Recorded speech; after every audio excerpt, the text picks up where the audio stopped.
তুলে নেব আমরা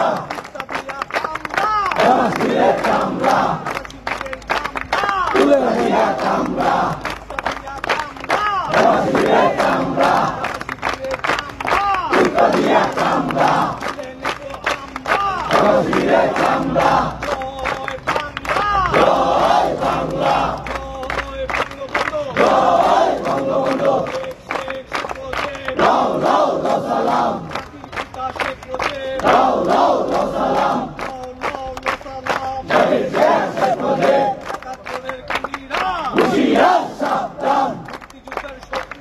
হুশিয়ার সাবধান হুশিয়ার সাবধান জয় বাংলা পিঠের চামড়া থাকবে না তোমরা বিয়ার করিস না পিঠের চামড়া থাকবে না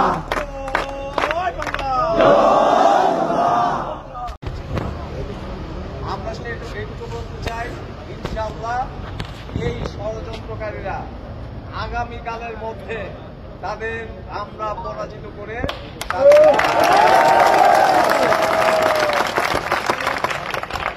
শুধু আপনাদেরকে বলতে চাই রাষ্ট্রনায়ক শেখ হাসিনার যারা সত্যকারের কর্মী আগামীকাল সকাল 8টা থেকে আমরা এখানে অবস্থান নেই।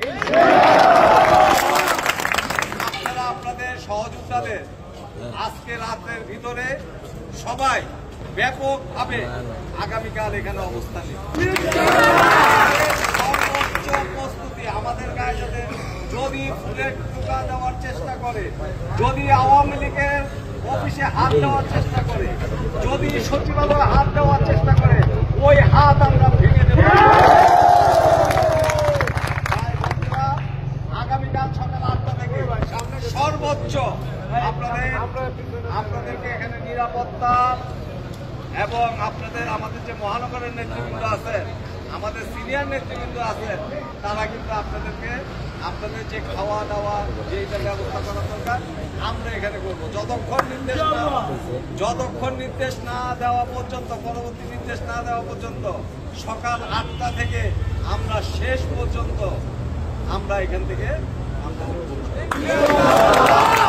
সজাগ দৃষ্টি রাখবো চতুর্দিকে নাশকতা কোথায় হচ্ছে। যেখানে নাশকতা হবে সেখানে আমরা প্রতিরোধ করব। আপনারা এখন থেকে আমি সবাই এখানে অনেক নেতৃবৃন্দ রয়েছেন, আমি জানি আপনাদের দুদিনে রাষ্ট্রনায়ক শেখ হাসিনার জন্য আপনারা প্রচন্ড রৌদ্রে অপেক্ষা করে বৃষ্টিতে ভিজে আপনারা আন্দোলন সংগ্রাম করেছেন। এটা স্বাধীনতা রক্ষার সংগ্রাম, এটা মুক্তিযোদ্ধাদের সম্মানের বিষয়। তাদের যে স্বপ্ন নিয়ে দেশ স্বাধীন করেছিল সেই স্বপ্ন বাস্তবায়নের পথে যে রাষ্ট্রনায়ক শেখ হাসিনা অনেক দূর এগিয়ে গেছে। এই ষড়যন্ত্রকে 75-এর 15 আগস্টের খুনি আর 71-এর এই পরাজিত খুনিচক্র ঐক্যবদ্ধ হয়ে আজকে নতুন খেলায় মেতে করেছে। তাদের দাবি শুধু ওটা না, তাদের দাবি এই নির্বাচিত সরকারকে কিভাবে উৎখাত করা যায়। আমরা বলতে চাই ইনশাআল্লাহ রাষ্ট্রনায়ক শেখ হাসিনার আমরা কোনো চাওয়া পাওয়ার নাই। শেখ হাসিনার কর্মী হিসাবে প্রত্যেকটি নেতা কর্মী মাঠে বলছে কে নেতা কে কর্মী দেখার সময় নাই। নির্দেশ দিয়েছে আজকে আমাদের বাংলাদেশ আওয়ামী লীগের সংগ্রামী সাধারণ সম্পাদক আমাদের প্রিয় নেতা ওবায়দুল কাদের আপনাদেরকে মাঠে থাকার জন্য সর্বোচ্চ প্রস্তুতি নিয়ে আমরা ইনশাআল্লাহ আমরা 8টা থেকে আপনারা এখানে নাস্তা করবেন, দুপুরে এখানে খাবেন, প্রয়োজনে রাত্রে আপনারা সবাই প্রস্তুত তো? এবং আরো ব্যাপকভাবে হাতে লাঠি, ওই যে লাঠি দেখাও,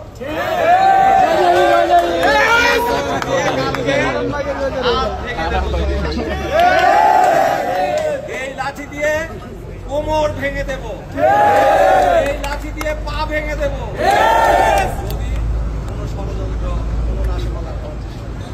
আগামীকালকে ব্যাপকভাবে আমরা ইনশাআল্লাহ এখানে তাই আজকে আমি শুধু বলতে চাই, যত কিছু হোক, যত বাধা আসুক, রাষ্ট্রনায়ক শেখ হাসিনা আমি মনে করি এখানে যারা রয়েছেন এত রাতে সবই রাষ্ট্রনায়ক শেখ হাসিনার খাঁটি সাচ্চা করবে। এদের জীবনে কোনো কিছুর প্রয়োজন নাই, পদ প্রয়োজন নাই, প্রয়োজন নাই, আমাদের ক্ষমতার প্রয়োজন নাই। আমরা রাষ্ট্রনায়ক শেখ হাসিনাকে চাই। আগামী দিনে তার চলার পথ যাতে আমরা আরো প্রশস্ত করতে পারি। আগামীকালকে আপনারা মনে রাখবেন, আমরা এখন মধ্যরাত পর্যন্ত এখানে অবস্থান করব। তারপরে আমরা ইনশাআল্লাহ আমাদের যে আগামীকালকে কর্মসূচি, সেই কর্মসূচি আমরা সফল করব। সবাইকে একটি কথাই বলবো, সকালে যার যা সহযোগিতা রয়েছে আজকে রাতে আপনারা এই সরাসরি ফোনে যোগাযোগ করবেন এবং কালকে ব্যাপকভাবে, আজকে হয়তো আপনারা খুব কম সময় পেয়েছেন, আগামীকাল যাতে ব্যাপকভাবে আসতে পারেন সেই জিনিসটা আপনারা করবেন। এসে এখানে এই যে দায়িত্বপ্রাপ্ত নেতারা যারা আছে এখানে, হ্যাঁ, মহানগরের তারা আপনাদেরকে আপনাদের খাওয়ার ব্যবস্থা, বসার ব্যবস্থা, সর্বোচ্চ ব্যবস্থা সব করবে। আপনারা আমাদের